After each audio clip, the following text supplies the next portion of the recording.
Hello, my gentle and of course very modern apes. So I've had this really nice ongoing streak for about 6 months, a year now, where I've kind of sworn off talking to certain individuals online in a sort of verbal discussion style environment. And I was feeling pretty proud of that streak. I was feeling good about that streak. Anyways, bad news, I relapsed. Anyways, this actually might be a good thing for you guys because I'm going to be really busy in the months of March and April, and I really needed some filler content on the backlog. So this counts as sort of a video that I'm going to put out there for your enjoyment, and you can kind of take it as you will. The conversation is with young earth creationist YouTuber Standing for Truth. You probably know him. I've made videos on him. I've talked about how I won't talk about him or to him, and then of course we're here. Again, I have a problem. So this young earth creationist Standing for Truth, or Donnie as he likes to be called, was talking to evolutionary biologist and friend of the channel, Dan Stern Cardinal of Creation Myths, and they were discussing human chromosome 2. And I caught wind of this interaction and went in and listened for a little while, and I noticed some errors in the things that Donnie was saying, so I popped in at the end of their chat to correct the errors that I had heard, and eventually it turned into a conversation about fossils, so paleoanthropology as well. Now, the human chromosome 2 conversation was interesting. Most young earth creationists don't accept the fusion of human chromosome 2. Donnie's been back and forth on it because it is true that you can kind of force fit that into a young earth creationist narrative. But all of that being said, the human chromosome 2 part was not the most fun nor the most interesting to me. No, I enjoyed the fossil conversation. Today I was walking on campus, and there was a little carnation that had fallen onto the sidewalk. It was all by itself, and I picked it up and I put it in my pocket because I thought it looked kind of fun and cute, and I still think that, hence why it's still there. Anyway, someone later told me that carnations are sometimes associated with, death and funerals, and I think that this is appropriate, and it was actually this joke that made me decide to sit down and record this now. Because I'm dressed for Donnie's funeral, since he got absolutely slaughtered in this discussion by me. Now, the conversation was super cordial and very enjoyable, and it was actually one of my best, I would say, interactions with Donnie as far as getting along and keeping things civil, which is great. But I think that he got really roasted on this one. I don't think there's a way out of it. I don't think that he managed to argue his way out of it in the conversation itself, but worse yet, this is a heat problem style of routing, right? There is no way to fix the problem that I presented to him without accepting some things that most young earth creationists aren't going to want to accept. Okay, so a little bit of necessary background information. Young earth creationists don't accept human evolution. They just don't. They don't like the association between humans and chimps. They don't like that humans and chimps are more closely related to one another than either is to anything else. And they really don't like the idea that big brains in human evolution and bipedality emerged slowly through geologic time when looking at the hominid fossil record.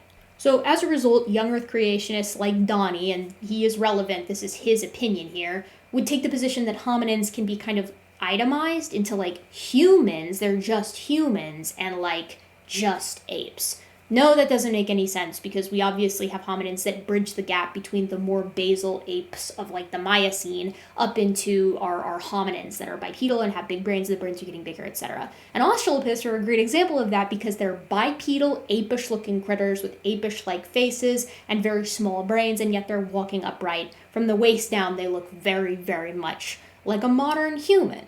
This is a critical point that I don't harp on enough in this conversation, but the pelvis, from the waist down and many aspects of the sort of postcranial waist down, is not exactly like a modern human. In fact, it's not exactly like any member of genus Homo. It's its own thing. Australopiths have their own derived characteristics, and in the case of Australopithecus afarensis, who's one of the hominins that we talk about in this conversation, they have some characteristics of their pelvis and of their legs that are unique to them. So they have an iliac flare. This is unique to Australopithecus afarensis. They have really strong attachments, and it looks like they've got strong, heavy perineal musculature, which is interesting, and then they've also got a long femoral neck.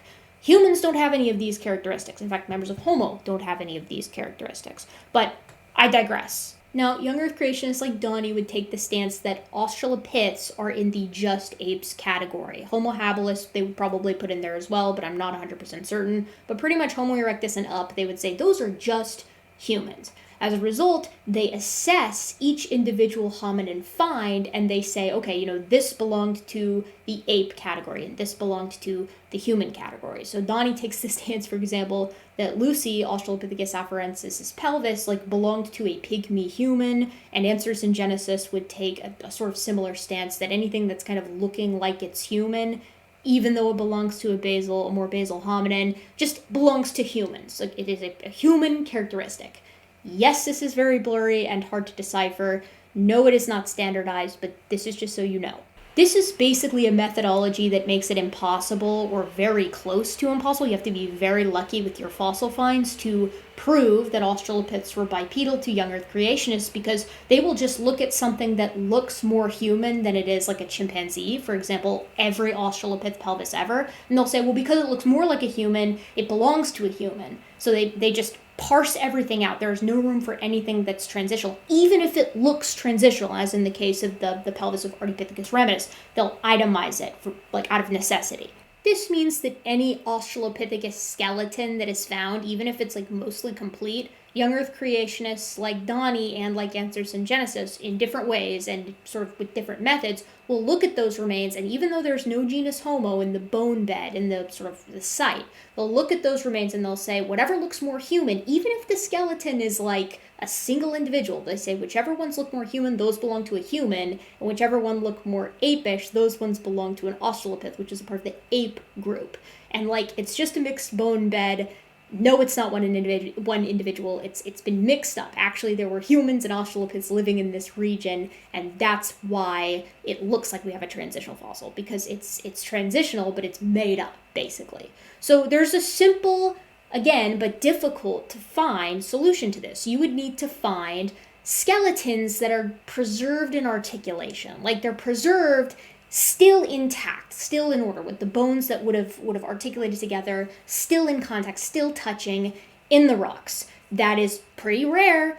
And, even more importantly, you would need to find a skeleton where parts that they would accept are definitely Australopith parts are still in articulation with parts that they would definitely say are human parts. Because how else are you going to argue that, two individuals came running at top speed and slammed into one another and, in quantum tunneling events managed to merge in just such a way to make it look like a single individual was preserved and fossilized with all the bones still touching in anatomical position? No, that would be a hard sell. And we have those skeletons. Okay, meet Australopithecus sediba. These hominins were found in 2010 by Lee Berger and colleagues. There's a juvenile, that's MH1, so it's a little kid. It's a male, and then MH2 is the individual on the right. That's an adult female. Now, the incredibly insane part about these hominins, Australopithecus sediba is the species that they belong to, so they're members of Australopithecus. The incredible thing about them is that a lot of their bones were found in direct articulation, full preserved articulation. And Donnie and I talk about which of those bones were actually found in articulation in our chat. Now, the specifics of what Donnie and I get into is the sort of dissenting opinion that two paleoanthropologists have about these hominins. Because of the nature of their preservation, and because of the sort of blocks, the portions that were articulated and the portions that weren't, and because of contemporaneity in hominins all across East and South Africa at this time period, there are two paleoanthropologists, Ella Bin and Yoel Rock, who argue that these two individuals here are actually four individuals, and that two of them are from genus Australopithecus, and two of them are from genus Homo.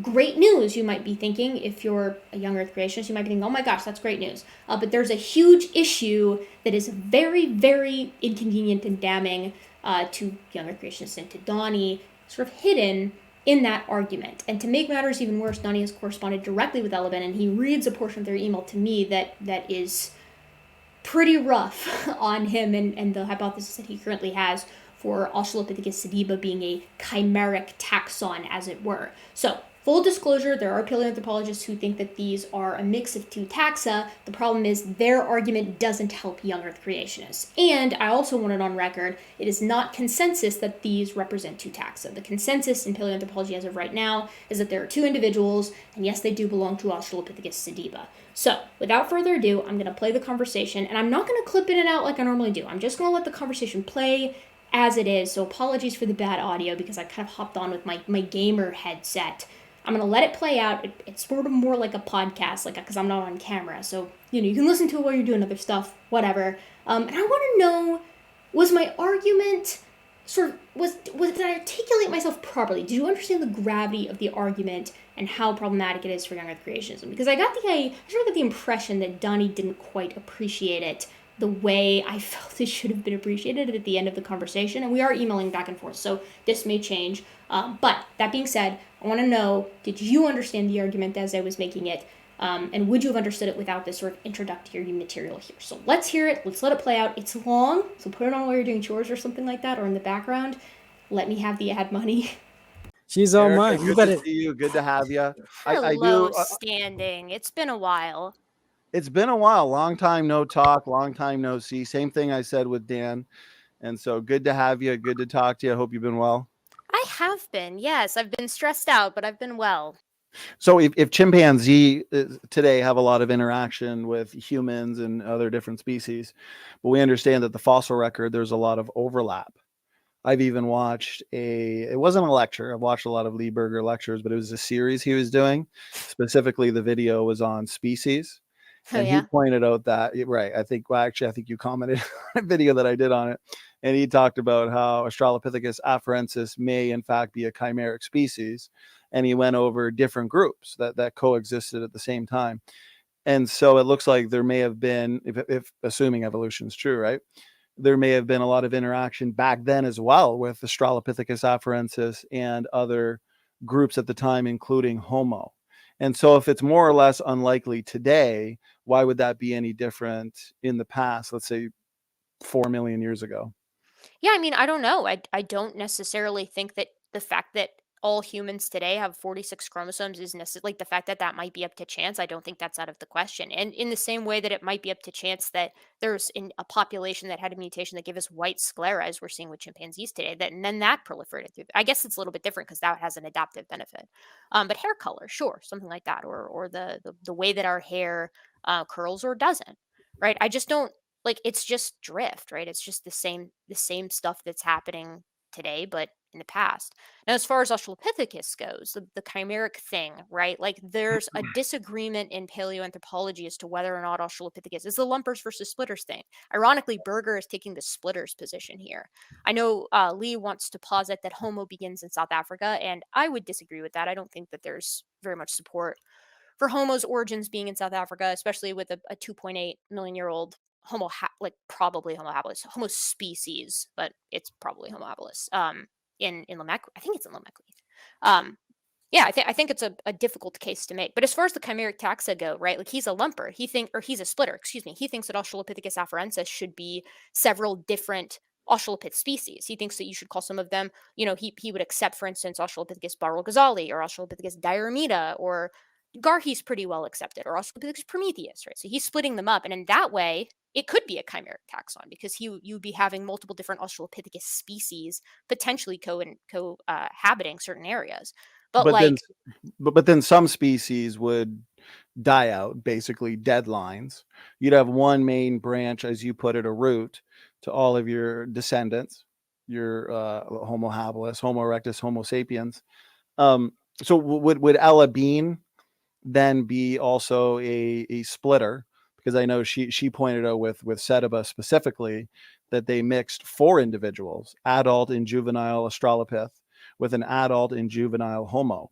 And so again, I think it just comes down to, and feel free to respond, I know you love the subject, is we do have overlap, intermingling, intermixing then in the evolutionary scenario, and also today.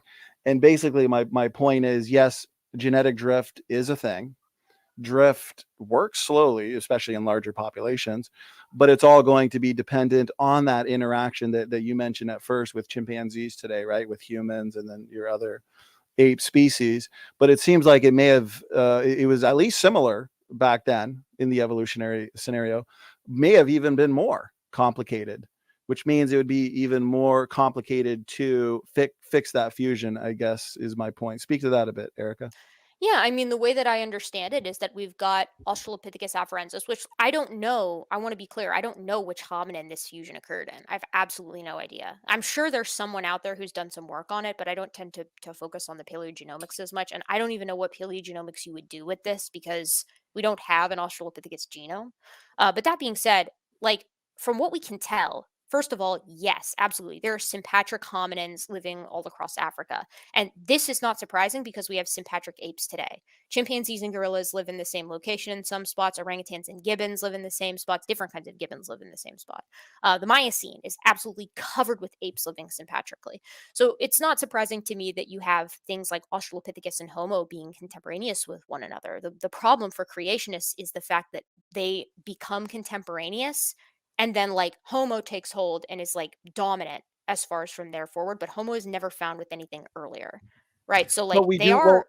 we do find erectus overlapping with all or most. You'd probably contest afarensis, but most of your Australopithecus types, and yet mm, Homo erectus lived on the globe for a million plus years. Well, Homo erectus, again, like let's call it Homo erectus for argument's sake. I'm fine with that. We can call it Homo erectus. So the oldest Homo erectus, like for sure, like as far as something that is Homo erectus, is going to be 2 million years ago. So Australopithecus anamensis shows up 4.4 million years ago, no Homo. Australopithecus afarensis shows up 3.8 million years ago. No, yeah, 3.8 million years ago, no Homo. Well, Right? wait a minute. Oh, go ahead. Are there not paleoanthropologists that are saying Australopithecus afarensis being chimeric with a Homo group and an Australopith group, or are you saying chimeric with multiple Australopith groups?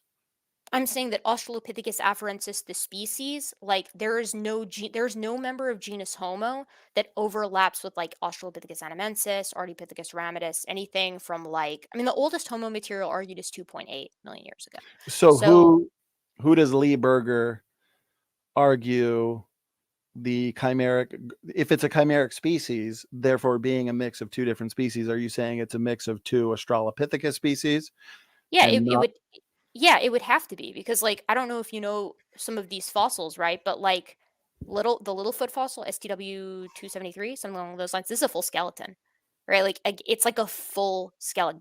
But there are some Excuse me. bones, well, many bones, I would say, attributed to the afarensis collection or species that look very, very erectus-like.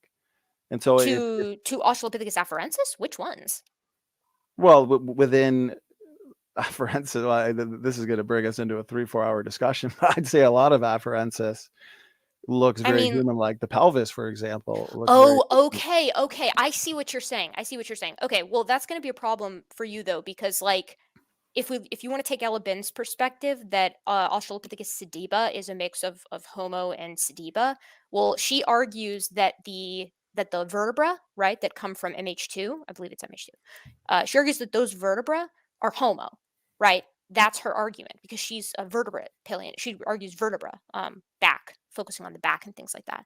Okay, but that vertebra is in direct articulation with the pelvis of MH2, and it's a bowl-shaped, sagittally oriented. It looks just like Australopithecus afarensis. So if you want to take Ella Bin's perspective here, Donnie, then you're taking the perspective that those two genera are present at the Malapasite, and that the owner of that vertebra, the Australopith vertebra, also like because again it's in direct articulation, like it's directly touching the pelvis.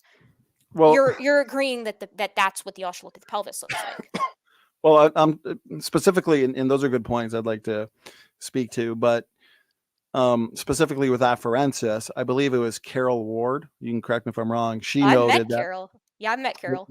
Well, there you go. Then you can definitely correct Yeah, me if I'm wrong. I can speak to Carol. I can speak about Carol for sure. Your She's good awesome. friend Carol. So there we go. What a small world, eh? My good friend too. No, I'm just kidding.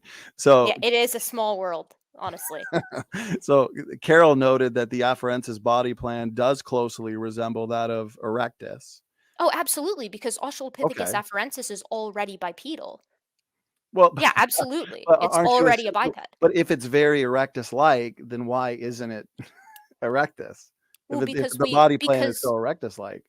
Well, because we find the skull like with the rest of the skeleton. Like again, I encourage you to look at STW. I think it's 723 or 273. I Is the encourage you.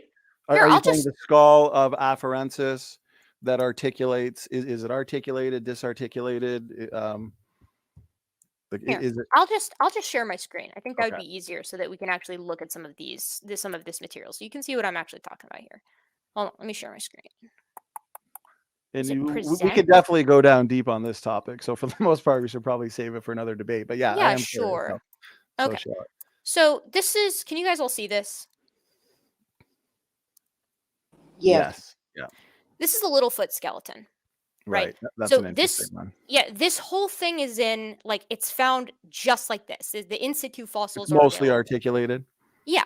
You look at these knees are valgus. We have the feet of this right here. I don't know if you can see my cursor, but this is I believe these are the metatarsals. So like these metatarsals here show that you have 3 arches in the feet. And they show that you've got the inline big toe, the inline halix. Not only that, but we also have this individual here, the Dakika child. This is Australopithecus africanus, by the way. We have Dakika child. This is a kid, Australopithecus. It comes with a foot, and the foot is a biped's foot. These are the metatarsals again, and you can see they're all in line. This is not how the foot of a kid chimp looks, and it's not the foot of an adult chimp either. More importantly, look at this. You can actually see the spine coming out of the foramen magnum, right? This thing has the anterior foramen magnum of a We'll biped. go back to the bone, the feet bones. They look human. Yeah. This was found all together. All of this. This is the skeleton. This was the find. Are you saying the entire Littlefoot specimen is articulated, found together, not in isolated pieces? Yeah, this is Dakika. So they're all found in like a single, I believe it's like a couple square meters or a square meter. This is the Articulated? I don't know. I mean, the head and neck are clearly here. I mean, this is it in situ, right? Look at this picture. There's the cervical vertebra coming out of the neck right there. So right, and the head and neck do look very ape-like, but the feet, I wonder. Well, except for the foramen magnum, which is anterior, and the position is forward. I mean, this thing could not anatomically look at the way that the spine comes out of the base of the skull. If this animal was trying to be a quadruped, it would instantly crack its neck, right? It couldn't be a quadruped. Now, not only that, but like this is a fascinating situation here. So let's look at Australopithecus sediba. So this is what I was talking about with Ella Bin, right? So Ella Bin argues that you've got the presence of 2 separate hominins at the Malapasite. She argues that the jaw of MH2 here and the vertebra, Yolrock mostly makes the jaw argument. So we'll just stick with if the I vertebra. could, Erica, because I did pull up my correspondence with Ella Bean, and she points out the lumbar vertebra of MH1, the juvenile, are short craniocaudal. Am I saying that last part right? Caudal? Yeah, that's correct.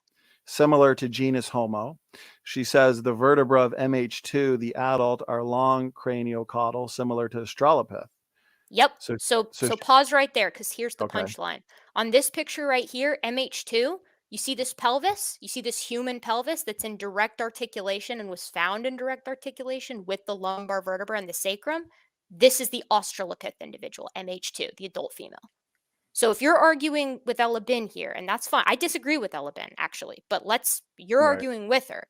This is the human pelvis. This is the pelvis that looks identical to Lucy's pelvis, Australopithecus afarensis. Right. Here's a comparison right here of sediba in the middle, human to the left, chimp to the right. And there it is, a bowl-shaped pelvis with sagittally oriented iliac blades. Human. This is Australopithecus sediba. Right. So, and it's a biped. But it's human. But it can't be. Why not? I'm not saying the entirety of sediba is human. Okay, but I'm so saying, let's at least the pelvis is human, the afarensis pelvis human, and human pelvis human. It's well. Then you can't argue Ella Bin. You can't use her as your argument because she's the one who's saying that this is Australopith. Let me back up for a second, because maybe I get what you're saying. Okay, because so she's saying the pelvis that I would say is human, she is attributing to Australopith? No, she's saying this vertebra. Can you guys see my cursor? It's kind of small. Okay, this vertebra on MH2, right? Let me see if I can make this big. This Ella, vertebra. and just to be clear though, Ella is saying that the hip is like Homo. No, Ella's saying that MH1's vertebra over here is like Homo. This is MH1 here on the left. MH2 on the right is the other individual, the adult found at the site. Okay. Ella is saying that this vertebra right here, the lumbar vertebra, is Australopith. That's what you just read. So if this vertebra is Australopith, it's in direct articulation with the sacrum, which is in direct articulation with the pelvis, which means that this all belongs to the same individual.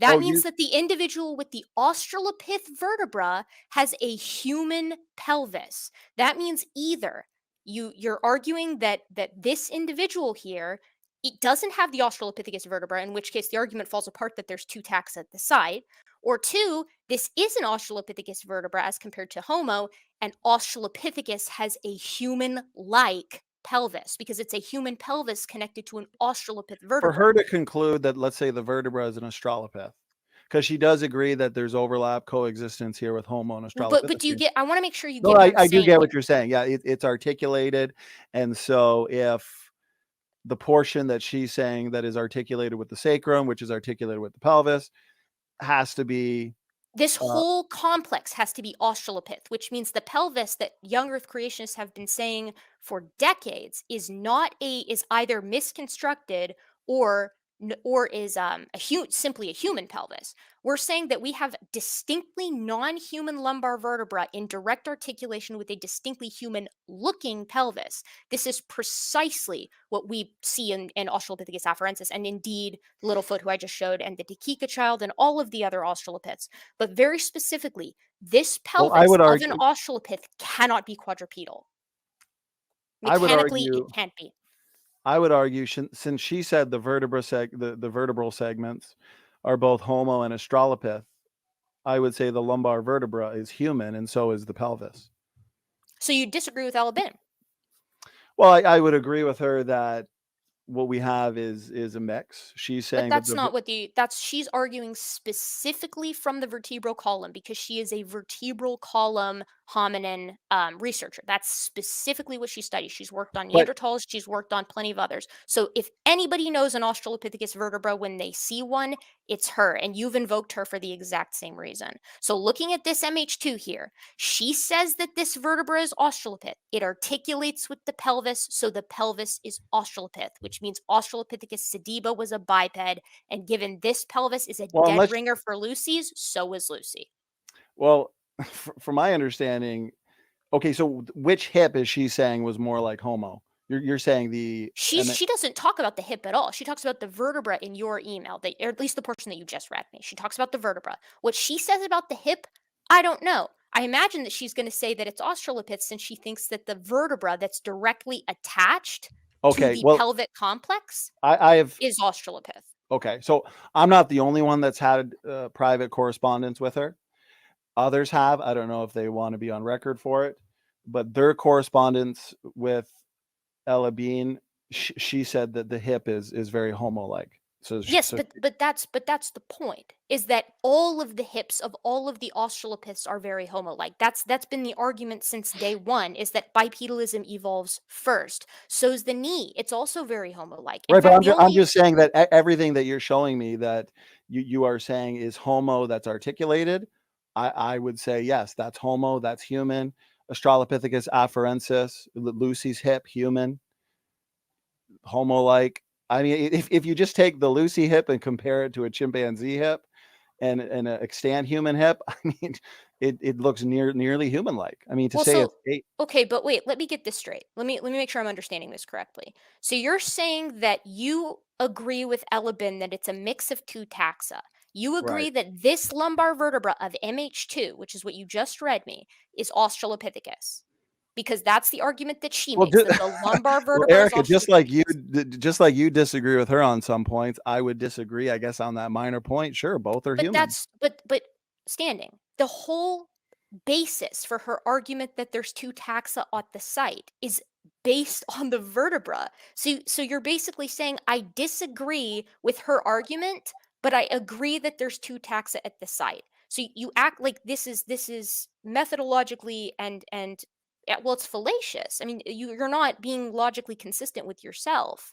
You see what I mean? Like, that doesn't make any sense. You're saying I agree with her, but I actually disagree with everything she's saying. You agree Well, that there's two tacks at the site, but the way that she proves that, the way that she tries to prove it, is on the basis of the difference between the vertebra over here on the left well, and the the other, lumbar vertebra here on the right, right? which No, is I in understand, direct articulation with the hip. but it was also the jaw, as you know, and But the that doesn't MH. help you with the bipedalism, is my point. My whole point is that you guys, the younger creationists, are arguing that Australopithecus isn't a biped. Here it is. It's directly, again, over and over and over again. Every Australopith that we find that has a pelvis, But every the single one. In fact, and here's the kicker. We wait, don't Erica, find a wait. I single know you're chimp-looking excited. pelvis. There's This not is even one. Where's the Australopithecus pelvis? Is every Australopith just happened to be found with a human pelvis? This is all absurd, dude. Like, okay. I Wait, don't, I can't get in into your headspace. Explain it to me. Bring me into your mind palace, I Donnie. do, Tell I me how do, this works. I do appreciate your Oh, sorry, I excitement. got dogs. That's okay. I do appreciate your excitement. This has been a lot of fun. Is that my But cue? my main claim is that it shows two species.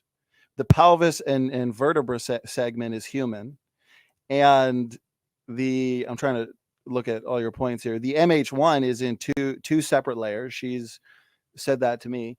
And if every aspect of setiba, afarensis, Littlefoot that you're showing me that is very homo-like, that has evidence for bipedality, I am agreeing. Yeah, that is an example of a homo bone. Afarensis pelvis, homo. Pelvis here, homo. Just compare it to extant humans. I mean, you can clearly see. Now, if you're going to object because I'm disagreeing with portions of what Ella Bean says, sure. But I mean, I agree that there's multiple species there, but I may not agree 100% with her assessment as to what belongs to what. Does that But make you're sense? just it actually doesn't, because I feel like you're agreeing with you like the idea that she says there's two species at the site. You like that idea. Well, she's not the It's only one. Yoel Rack says it. Yeah, but they published on the same paper. So yes, I would agree that two authors that agreed to publish on the same paper No, but think that there's more two texts at the site. And you know what? right. If I you get want to they're not going argue, to disagree with each other, but I'm saying sure. other experts in paleoanthropology. I can say paleo experts if you'd like me to. I would literally rather die. It's easier to say though. So paleoanthropologists, they have agreed, many of them, that there is overlap, that there is coexistence. Okay, right. 100%. But now when it comes to examining each individual, let's say Setiba, okay, or the Australopithecus afarensis collection, well, now we're going to have to look at that which is disarticulated, that which is articulated, what is more homo-like. I think it's pretty clear that when you take the pelvis of each, we're looking at human pelvises across the board. And I understand, Erica, when you do talk to some creationists and they say, well, Lucy, just a chimp or chimp-like, I understand. Yeah, you're going to corner them well, because then you pull up the Lucy pelvis, and yeah, it looks nearly identical to a human pelvis, looks nothing like a chimpanzee pelvis, and now you've scored a point, you've got a victory. I get that creationists need to update themselves on the status of Lucy, but I'm saying what you're showing me here, yeah, I can see, okay, this is homo, this is human, this over here is Australopithecus, or more ape-like, or as you would say, non-human ape-like. But go ahead, Erica. So I because I'm kind of blown away by this, because like we have, as I've shown several times, like I'm backing up to Dakika, right? Vertebra in articulation, right? The Is that very fact, Littlefoot? no, that's Dakika. Littlefoot is, I'm trying to back up. This is Littlefoot, right? So you see Right, how these okay. vertebra stack? We know what Australopithecus vertebra look like. I do not think that you would look at this skull and tell me this skull belongs to a human. I don't think you would say that. So as a result, this individual Well, is found. I will say Littlefoot is the only one that I'm still waiting on, because firstly, answer me this: when was the Littlefoot specimen found? I mean, it was years and years. Wasn't it like 1998? When was it? Like it Oh first God, discovered, unearthed? Yeah, God, I don't know off the top of my head. Norm, I'm good with the species. I'm not good with the specimens. I have no Right. idea. But Little, I'm just saying they're really late on the papers so with Littlefoot. Like there's not a lot. Okay, go ahead. stick with me here, right? Because this is a really important point. These vertebrae, right? They're not human. We know they're not Homo sapiens vertebra because they look categorically different, right? Ella Bin has made her entire career, and she's a very good paleoanthropologist, off of talking about the differences between vertebral columns in different hominins. In fact, you can find her literature is the literature that's used to differentiate Neanderthal and Homo sapiens vertebra, right? They're minute morphologic differences. So she knows what she's doing. So here's the problem. These vertebra, right? Again, they're in articulation. These are definitely Australopithecus vertebra, Australopithecus africanus. So when we move back over to MH1 and MH2, Ella Bin looks at this vertebra, right? And this is my question to you, Standing. This vertebra is distinctly Australopith. Ella Bin said that to you, and she's correct. It is in articulation with the entire pelvic complex. So how are you going to make the argument to me now that an Australopithecus lumbar vertebra is in direct articulation with a human pelvis? Please tell me how that works. So if we're going back to Setiba, you're saying the vertebra that is in direct articulation with the pelvis that is very homo-like. How can I say that that's human if the Australopith vertebra is articulated with it? Is that basically the Yes, question you're asking me? that's exactly the question. So I would just say that it's a human vertebra, and it is because Ella Bean, when she's comparing the vertebra of Australopith, okay, But she can tell the difference between human and Neanderthal vertebrae. You think she can't tell the difference between Homo, like literally not even the species, the genus? She can't tell the difference between genus Homo and well, genus. what is she Come on, comparing? Standing. That's ridiculous. What is she comparing the Australopith? So we have a vertebra, right? What is she comparing that to Afarensis, for example, which I would then say, yeah, that's Homo. Is she comparing it to that, assuming that that is No, the an way that this Australopith ape type? no, Go ahead. the way that this vertebra was clocked as Australopithecus, as genus Australopithecus by Ella Bin, right? She's seen this material. The way that this was clocked as Australopithecus and not Homo is because she compared it to every Homo vertebra that we have. Well, have you heard of the STS-14 specimen? The Australopithecus. STS-14. STS. I'm sure I'll recognize it when I see it. Oh, 14. Because there are many Australopithecus Yeah. specimen. Okay. This is a sacrum. Okay. And which I would say, and some other creationists would agree with me, that is human. And so but you run there's it, a lot of apples and oranges going on. But none of that has anything to do with the primary and No, but very the with the problem ST, here. well, with the STS-14, does that have vertebra association? Is it articulated with vertebra? I have no idea how articulated the vertebrae are for this specimen. That it literally doesn't matter for the argument that I'm making, though, because But first of if all, that's human with the articulation, and your argument here is vertebra with articulation, that's human. Why can't I say this is human? well, because STS-14 isn't classified as human; it's classified as Africanus, and part of the reason it's Yeah, classified but as who's classifying it as that? No, Standing. The reason it's classified as Africanus is in part, again, due to the vertebra, which are distinct from human vertebra. So here's your problem, right? You What have makes vertebra of humans. You have vertebra okay, of humans. You have vertebra of Australopiths. They right, are okay. different in the same way that a chimpanzee vertebra is different from a human vertebra of lumbar vertebra, and they're both different and clockable from a gorilla. How similar is chimpanzees today, their vertebra, to an Australopithecus, let's say Australopithecus sediba or Australopithecus afarensis, their vertebra? Well, actually, they're pretty different, and the reason that they're Right. pretty different is because chimpanzee vertebra, they don't have to hold the weight of the entire upper body when they stand because they don't tend to walk around bipedally. Right, but humans do. Absolutely right, but all of that is completely non-related to the main point that I'm trying to make, which is that vertebra are diagnosable. any anatomist, right, can pick up a vertebra, a lumbar vertebra, and tell you if it's human. And primatologists can pick up any vertebra, any lumbar vertebra, and tell you which ape it belongs to if they're focused on Yeah, anatomy, but you just right? said extant primates. Their vertebra is very different to what we find in Australopithecus sediba and also what we find in Australopithecus afarensis. Yes. What Okay. does that have to do with anything? Well, because my point is those vertebra.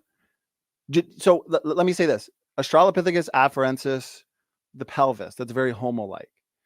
Is it very similar? So when we compare the pelvis of Australopithecus afarensis to humans today and to chimpanzees today, we would agree that it's a lot more similar to humans than it is to chimpanzees, right? Is that the Yes. same thing with the vertebra? Yeah. Yeah, Okay, yes, well, the vertebra of Australopithecus are more similar to humans today. The lumbar vertebra are more similar to humans today than they are to chimpanzees. Yes, absolutely. okay.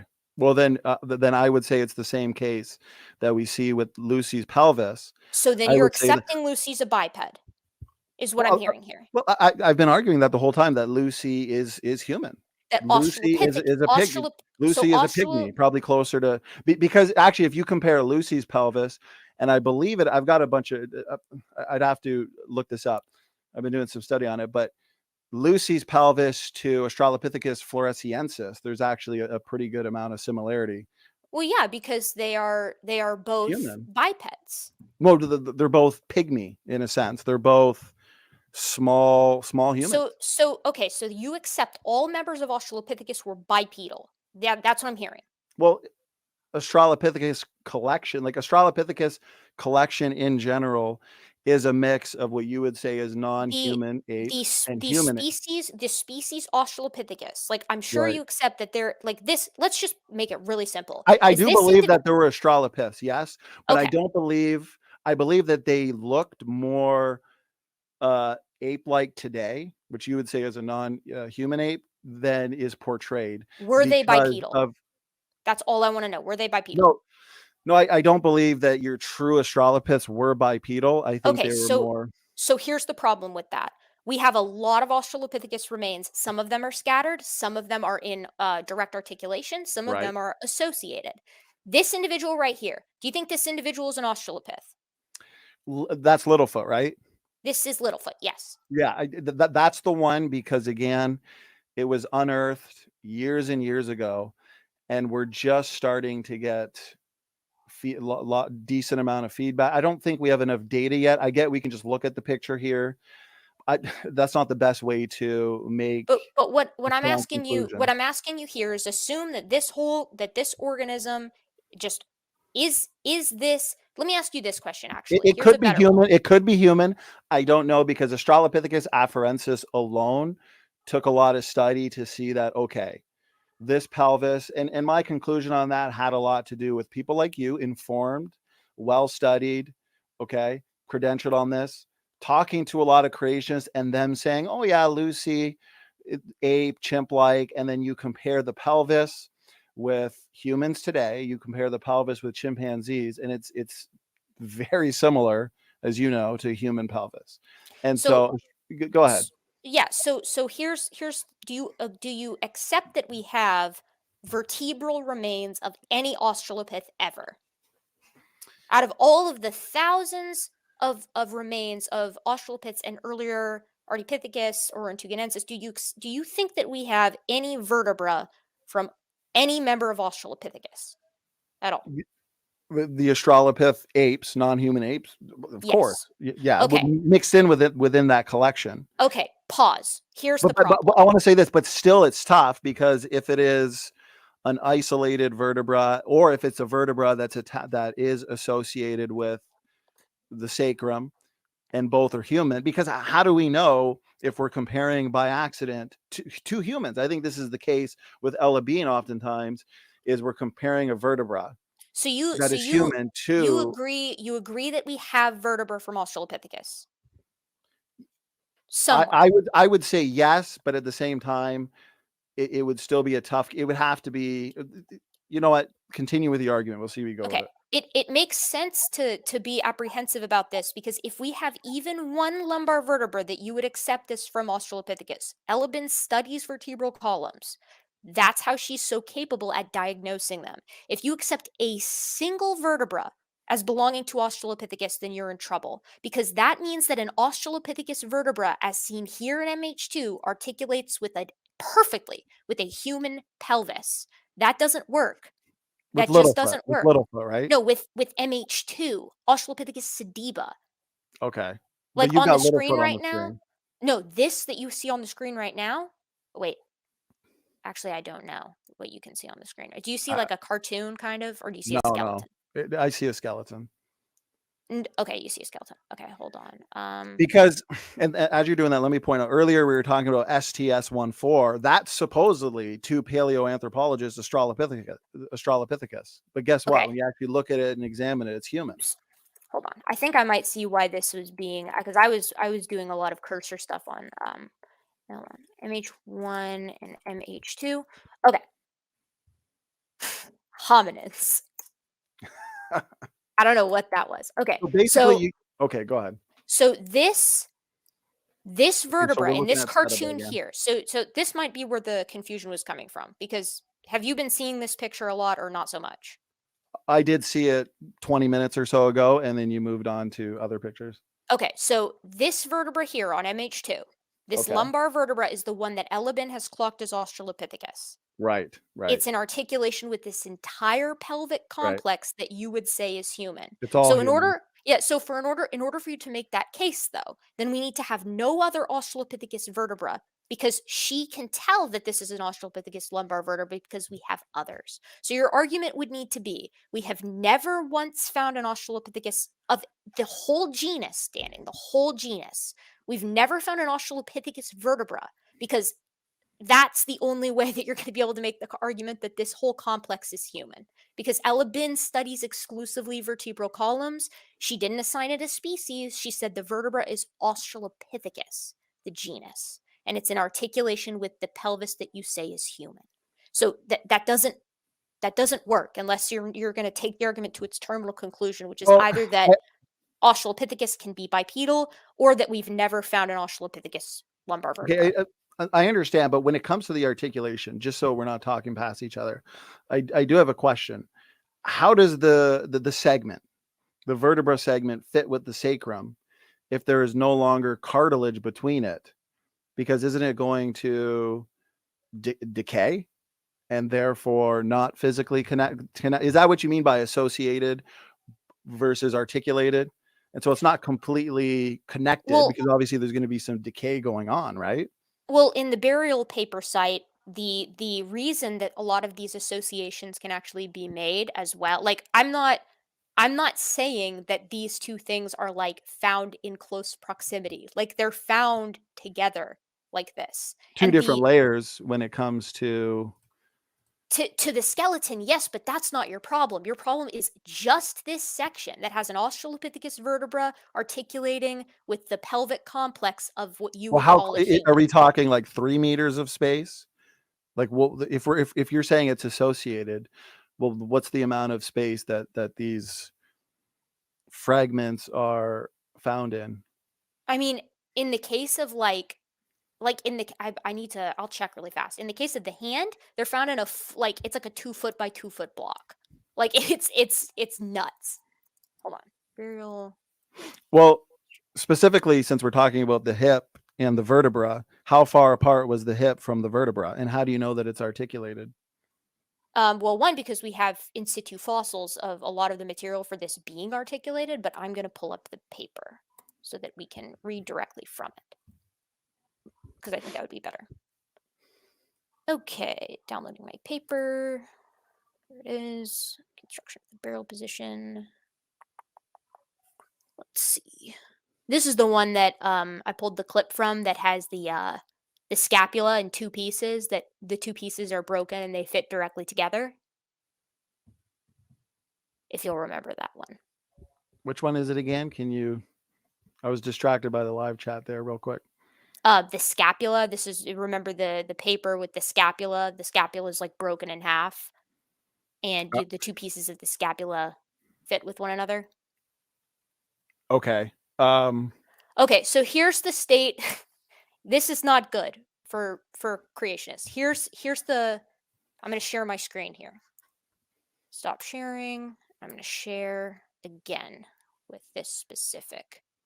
This was my hunch. I didn't want to say it. I these days I do my best to try and not talk out of my butt here and only talk about stuff that I actually know to be the case.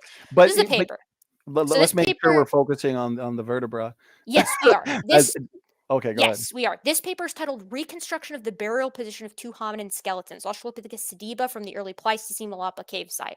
These are the two individuals we were just talking about, right? Here's that picture. This should probably, you should remember this because we discussed it years ago. The scapula. The two pieces fit together like a puzzle piece. But this is the important part down here. Here's the table. Table 3. List of articulations preserved for the remains attributed to MH2. So that was that individual, the female that we were looking at with the one we've been focusing on this entire time. Last 2 lumbar vertebra, persistent type of articulation. That's the highest level of articulation. And they are categorized as articulated. Same with the sacrum and the last lumbar vertebra. Right? This whole thing is in the same, they are connected. The sacrum and the right pelvic, like this whole thing is the whole hominid is found effectively in this single block, like in blocks like this. Like, do you see the block here? Yeah. This is how close everything was together. Okay. Like this is, and there's only 2 hominins at the site. In the case, as we saw, and here's the faces here. In the case of what we saw with that table, the articulation of the last lumbar vertebra and the sacrum, the 2 parts that you're most concerned with here, their articulation is described. I'll scroll back down to the table so you can see it. Well, I'm not necessarily concerned because either way, I go back to what I've been saying. Both are human, but I just want to clarify terms, and I just want to make sure we're not talking past each other. They are classed state of articulation, articulated, persistent. And like this is as extreme. You cannot in paleoanthropology get more intentional articulation here. Now, here's another critical part because I read Contested Bones and annotated the crap out of it. Well, I just want to say again, I don't necessarily have a problem if we have a vertebrae, since I noticed Jamie doesn't like the vertebra articulated with the sacrum, and both are human. Now you're asking me, well, are you saying that we never found an Australopith vertebra? But my position is because we're looking at a collection of mixed bones where we have Homo bones and Australopith ape bones, we can say. But I would say your true Australopiths, although I agree that they are a legit taxon, but because we have so much mixing, what your Australopith extinct apes actually look like is a lot more similar to what we see today in terms of your extant apes. And so whatever vertebra that we do find, if it's a true Australopith vertebra, it's going to look a lot more like the apes we see today. But you've said that it's like comparing your Lucy pelvis, which is very Homo-like, with minor variations, Homo-like to extant humans. So, and same thing with the vertebra. So I would say, yeah, we're looking at human. So you understand what you're saying here, then, though, Standing, because we have never once, we don't have a single, not one, chimpanzee-looking pelvis or chimpanzee-looking lumbar vertebra or thoracic vertebra or cervical vertebra found anywhere in any assemblage across the entirety of Africa for the past 7 million years. Well, from the book, and that's a fair point. From the books that I've read and own on paleoanthropology and human evolution in general, mostly by Bernard Wood, he's actually even pointed out, I got the book, I can pull up the section on it, that, yeah, a lot of your chimpanzee line, orangutan line, gorilla line, bonobo line, there's not much there. Well, the orang line is actually quite good compared to the chimpanzee. Which one? Orangutan? The orangutan, yeah. Luflapithecus, Shivapithecus. A lot of this stuff is over in Southeast what about Asia. Coropithecus, things like that. Hey, not to be rude, can you guys wrap it up so I can get my turn in? Oh, Bubble, I'm not interested in talking to you though, Oh, why is that, Erica? because I've never had a good experience talking with you, and I've had many good We never experiences talking we with never Donnie. talked before, Okay, we're Erica. gonna hold We on literally now. never We're gonna talked hold on. before. We're gonna wrap it up. Sorry, SFT. You can finish, and then but Erica, I know that Merritt, Crimson, he would like to ask you a question. Later. Is that okay? Yes, I'm cool with that. I'll just finish it, Donnie. All I'm gonna say is that like you got your work cut out for you here, because like the argument that you're making is that that an Australopithecus vertebra, something that is distinct because it's a genus wide, it's characterized by genus wide If traits. an Australopith vertebra, a true Australopith, because I am saying Lucy mostly, other than your isolated bones that were attributed to Lucy but don't actually belong there, we're looking at a pygmy human. Just look at But the then, pelvis. You've done it a so million times. so, But but then I you're just want to saying say this. I just want, because it's late. I don't want to lose my train of thought. We barely find any chimpanzee ancestors. Bernard Wood admits absolutely this. true, and There's gorilla. and gorilla.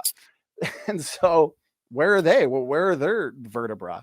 And they're there, but and Bernard Wood even admits there's not really an incentive in looking for your precursors to chimpanzees, So, bonobo, but that gorilla. doesn't But with the hominin line, there is. But And so that what doesn't help you though, standing, because you've got to I argue think, that we've never found an Australopith vertebra. That's the only way out of this, or you're accepting that these things are bipedal. so are you Because saying if that we have, are you saying that we've never once found a chimpanzee ancestor's vertebra?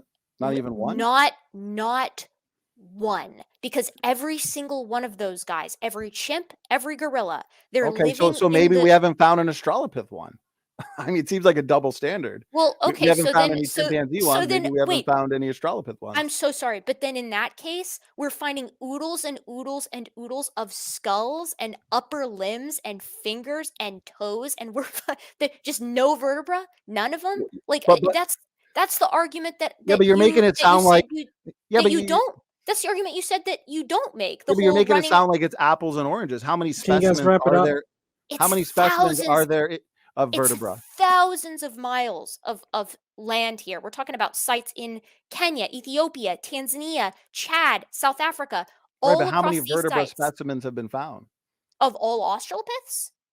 Just in general, but most of them I'd probably say are human. But yeah, in general, how many vertebra are found?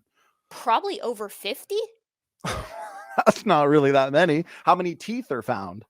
Oh, well, you've got like significantly more teeth than you have lumbar vertebra, though, standing. Right. So, Because but you're arguing that there's not how many skull one. pieces are from what I remember, because I dug deep on this a while ago and watched all of Lee Berger's lectures and Bernard Wood's and so on and so forth. Chris Stringer, I think is his name.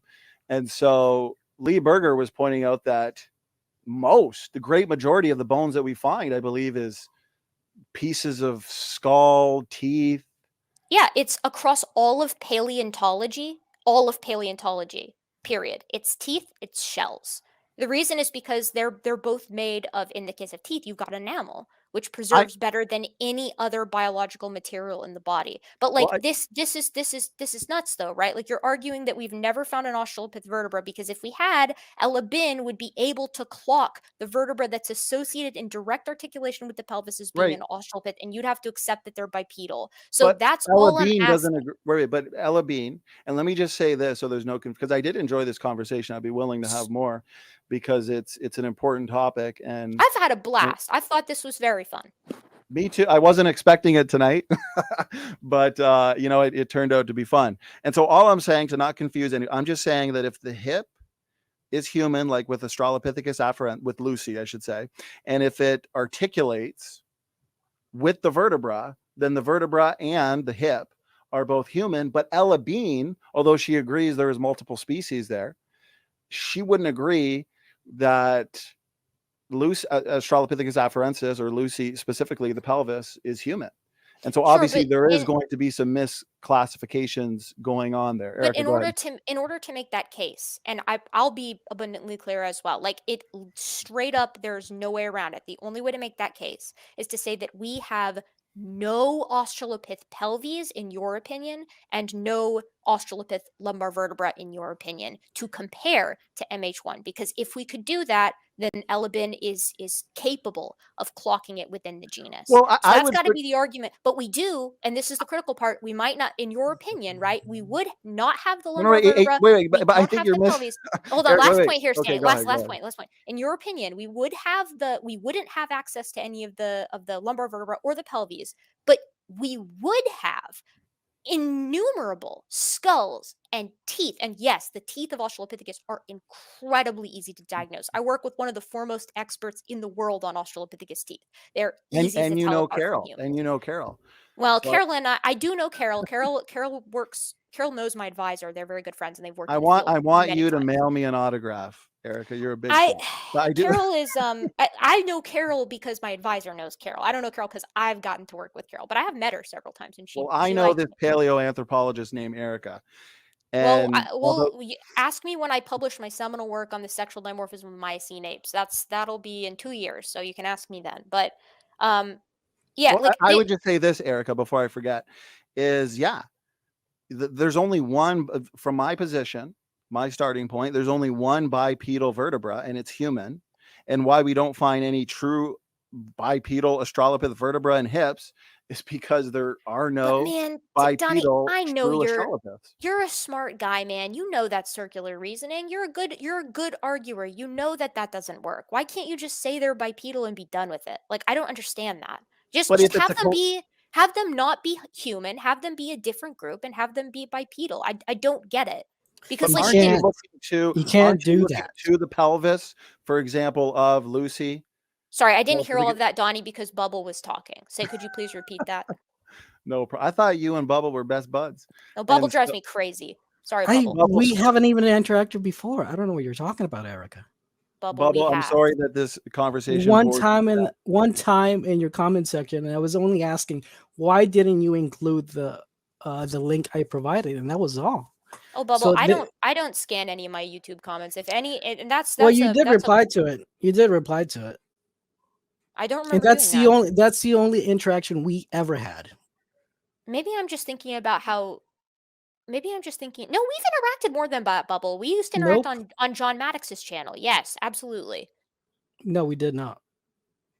Maybe that was after. Okay. Anyways, Donnie. You know what, Erica? You sound way too smart to believe in God, and people like you have it all figured out.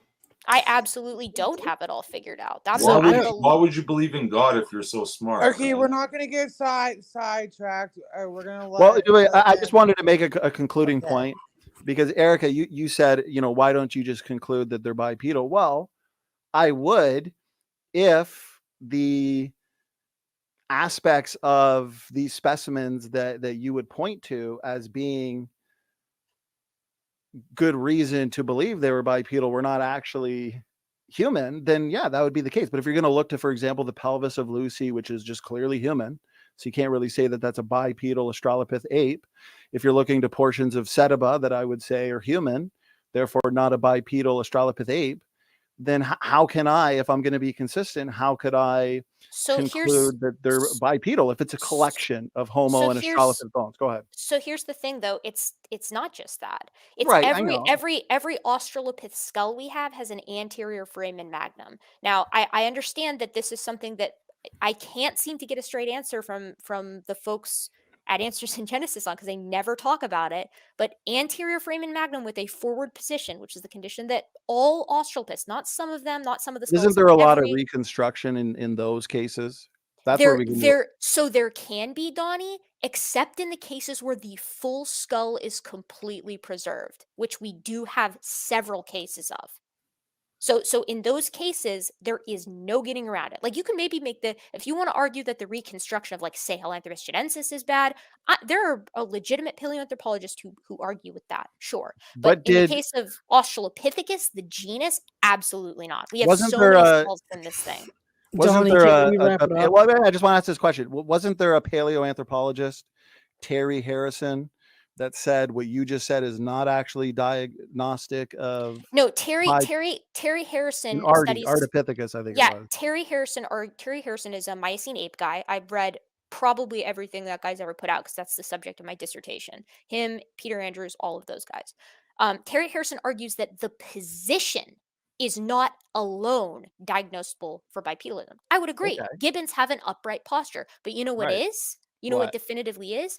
What? The position and the angle. And there was a paper that came out in, I think it's 2019, that actually noted that when it comes to diagnosing locomotion, position and angle across the board accurately clocks bipedalism above all else.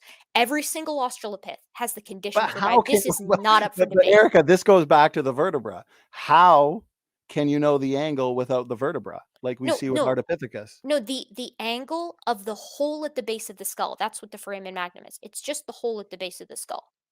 That's it. But So if what you goes have Donnie, into But what goes into the wrap base it of the up. skull? the, What's s- the hole for? the spinal cord. The Okay. spinal cord comes out of the hole. That's it. That's all it is. So the hole at the base of the skull, its angle and position tells you whether or not can clock whether or not something is a biped. This is why it is unambiguously the case in paleoanthropology that Australopiths were bipedal when they were on the ground. This is just not up for debate. Now, why Answers in Genesis never talks about the foramen magnum is obvious to me, right? But it's not just the foramen magnum. It's the foramen magnum in addition to the bowl-shaped pelvis with the sagittally oriented iliac blades, in addition to the valgus knee, in addition to the morphology of the foot, in addition to the various muscle attachment sites on the ilia and the ischia, in addition to the attachment sites on the femur and on the But everything you're tibia. saying but now you're getting into aspects of these specimens that Donnie, last are words different. already. Jesus. Okay, but we're gonna wrap it up there. I would ask, what foramen magnum specimens are you specifically referring to? Because if it's Lucy, then yeah, human. That's what I've been saying. A pygmy. It's not Lucy though, because we don't have Lucy's skull. It's every other Australopithecus. Here's my challenge to you, Donnie. Find me one, and you can take free reign with this. One skull of Australopithecus where the foramen magnum is preserved that isn't anterior. One, and angled forward. That's it. Just one. And you will not find one. And here's the thing. If it has the we do anterior find a lot of foramen isolated skulls of within the Afarensis collection.